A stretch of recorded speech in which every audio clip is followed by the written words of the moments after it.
Pourquoi les Peuls? Les Peuls font partie des groupes ethniques qui ont opposé une forte résistance aux colons. Dotés d'une identité culturelle marquée et d'une longue tradition de refus de l'assujettissement, ils ont durant la période coloniale française constitué des royaumes théocratiques puissants qui ont freiné l'expansion coloniale.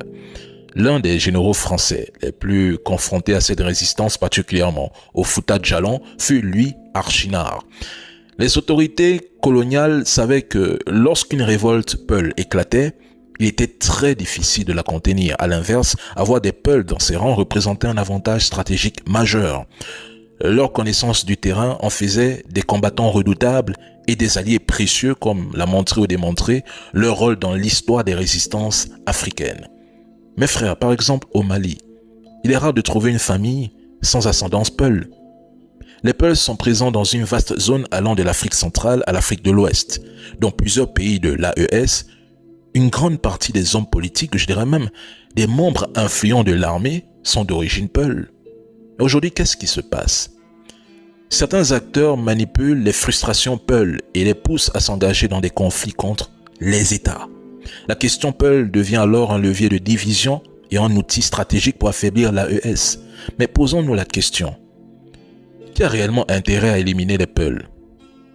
Certainement pas les gouvernements des 3 pays de l'AES, mais relisez l'histoire, revoyez les dynamiques. Une guerre contre les Peuls est impensable, irréalisable, je dirais même inimaginable. Cibler exclusivement la communauté Peul en pensant pouvoir la dominer relève d'une illusion. C'est comme tenter de marcher sur un fil tendu à 50 km du sol. Nos gouvernements de l'AES ne sont pas dans cette logique. Aujourd'hui, on manipule les Peuls, on exploite leurs émotions pour les retourner contre leurs propres États. C'est une stratégie bien connue, diviser pour mieux régner. On cherche à semer la discorde pour instaurer le chaos. Je fais confiance à la lucidité des Peuls, à leur capacité d'analyse et surtout à leur conscience politique. Beaucoup comprennent ce qui se joue réellement. Il faut être vigilant les gars.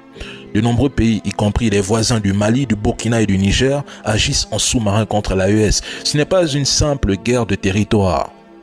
C'est aussi une guerre d'influence et de manipulation. Faites extrêmement attention avec ce genre d'articles.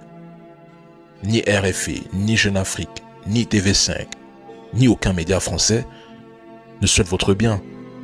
Ils vous ont l'AES. La France, à travers des projets comme le Ucon Disinfo de l'Union européenne, investit dans des initiatives prétendant lutter contre la désinformation en Afrique. Ok, en réalité, ces projets servent souvent à contrer les récits favorables à l'AES. Il y a une campagne de désinformation massive orchestrée depuis l'étranger.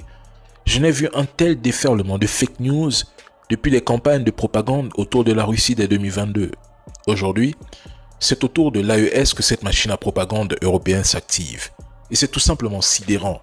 Des puissances occidentales via des agences de renseignement ou des ONG financées depuis l'Europe cherchent à délégitimer les dirigeants de l'AES pour préserver l'hégémonie occidentale dans la région. Certains comptes basés à l'étranger sont instrumentalisés, voire financés pour diffuser des récits déformés ou mensongers. Leur objectif? Présenter les gouvernements de l'AES comme incompétents, éroder la confiance populaire et préparer le terrain à un retour de l'influence occidentale. Des rapports biaisés émanant d'ONG sont publiés régulièrement, véhiculant une image faussée de la situation sur le terrain. Le Sahel est désormais un nouveau champ de bataille de la guerre d'influence entre l'Occident et la Russie.